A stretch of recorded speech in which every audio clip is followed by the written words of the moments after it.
It began in a lecture hall. October 14th, 2024. I was Dr. Aris Thorne, physicist. Professor Albright drew a vector. The arrow deepened. Reality seemed to bend. Infinite lines branched off, each a possibility. My hand flickered, layered with potential. It was beautiful and terrifying. I stared at the empty whiteboard, ghost of infinity shimmering. I tried to dismiss the experience as stress or a trick of the light, but the visions returned, no longer confined to the lecture hall. Walking across campus, buildings shimmered with new depth. The path ahead was a bundle of countless potential paths, layered atop one another. People appeared as blurs of superimposed images, turning, stopping, continuing all at once. The world was no longer a single story, but every possible version visible at once. Familiar faces became strange. My colleague Lena's expression was a spectrum of possibilities. Conversation felt impossible. How do you respond to someone who is simultaneously happy, sad, and angry? My work suffered. Equations became pale imitations of the vibrant structure I now saw everywhere. My focus shattered, my rational mind failing to explain or stop what was happening. I was a scientist, but science had no answer for this. I was adrift in a world of infinite complexity. The visions wove themselves into daily life. Making breakfast, the egg in my hand was a cloud of potential states. Falling, cooking, remaining uncooked, all at once. Each action felt like collapsing a wave of possibilities into a single reality.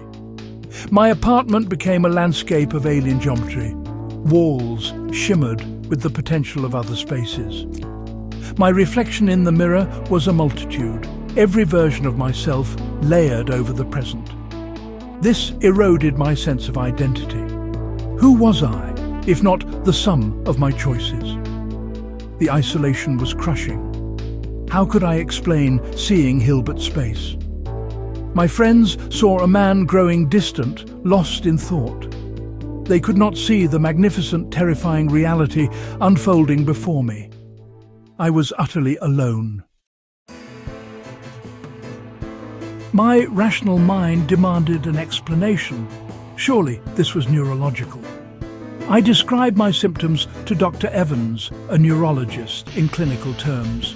He scheduled tests, MRI, EEG, cognitive assessments. I hoped for a tumour, a lesion, anything concrete. The results, perfectly normal. No tumours, no lesions, no disorder. My cognitive functions were exceptional. The diagnosis of normal was devastating. If the problem wasn't in my brain, where was it? Dr. Evans suggested migraine aura or stress-induced psychological condition and offered a referral to a psychiatrist. I left with no answers, only a slip of paper and a growing sense of dread. My problem was not in their textbooks. The implication was terrifying. Perhaps the problem wasn't with me at all. Perhaps reality itself was the issue, and I was just the one who could see it. I was left with uncertainty and a world that no longer made sense. The search for answers had only deepened the mystery. I was alone with my visions. With medicine exhausted, I turned to physics, the language I trusted. I began using my visions as a guide. Hilbert's space, once an abstraction, was now a literal visual grammar. Seeing Lena as a superposition of emotions was seeing her quantum wave function. The armchair was a localized wave packet, its position not absolute until observed. Reality wasn't objects in space, but a dynamic field of information. The universe was a quantum computer, our observation the process that selected one outcome. The solid world was just the collapsed wave function, a single ripple on an ocean of possibilities. This understanding replaced fear with awe. I was not going mad. I was perceiving a deeper truth. The shimmering layers were reality. The solid world, an illusion. My life's work now had a new purpose, to understand and describe what I was seeing. My new perception offered insights into physics' deepest mysteries. Gravity was not just space-time curvature, but information density in Hilbert space. Massive objects were regions of densely packed wave functions, creating informational gravity. Gravity was the universe favoring likely configurations. Consciousness was the mechanism of collapse, the act of observation forcing the universe to choose a state. We were not passive observers, but active participants shaping reality. My sense of self changed. I was not a fixed point, but a path through infinite possibilities. The other Aris thorns were not lost, just other branches. My identity was the journey, not the destination. This brought peace. The burden of a single self lifted. I was connected to all my potential selves, part of a larger identity. My choices mattered, but the weight of what if was gone. I was one note in an infinite chord. I tried to communicate my insights, translating them into scientific language. I wrote a paper, A Geometric Interpretation of Wave Function Collapse as a Perceptual Phenomenon. I grounded my ideas in established theory, deriving informational gravity and the role of consciousness. I submitted it to physical review letters and waited. The rejection came. My work was called Unfalsifiable Metaphysical Speculation. The reviewer accused me of abandoning the scientific method.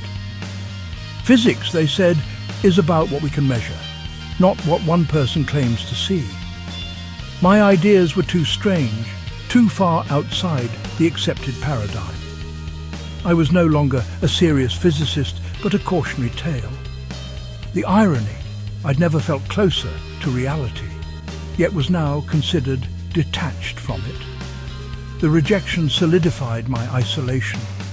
I could see the structure of the universe, but could not make anyone else look. I had a map to a hidden treasure, but no one believed it was real. Today is January 2nd, 2026. I no longer work at the university. I resigned after my paper was rejected. I live quietly now, adapted to my new perception. The visions are my normal. I navigate a world of possibilities. I take long walks, watching the universe unfold, leaves, people, stars, all entangled. I'm no longer lonely. I see the threads connecting me to everything. I'm part of a vast quantum system, a coherent whole. If I offer any wisdom, do not be certain of your world's solidity. Beneath your story, infinite others wait to be told. Your life is a branching tree of potential, every choice a new beginning. You are a wave of potential, a unique pattern in existence.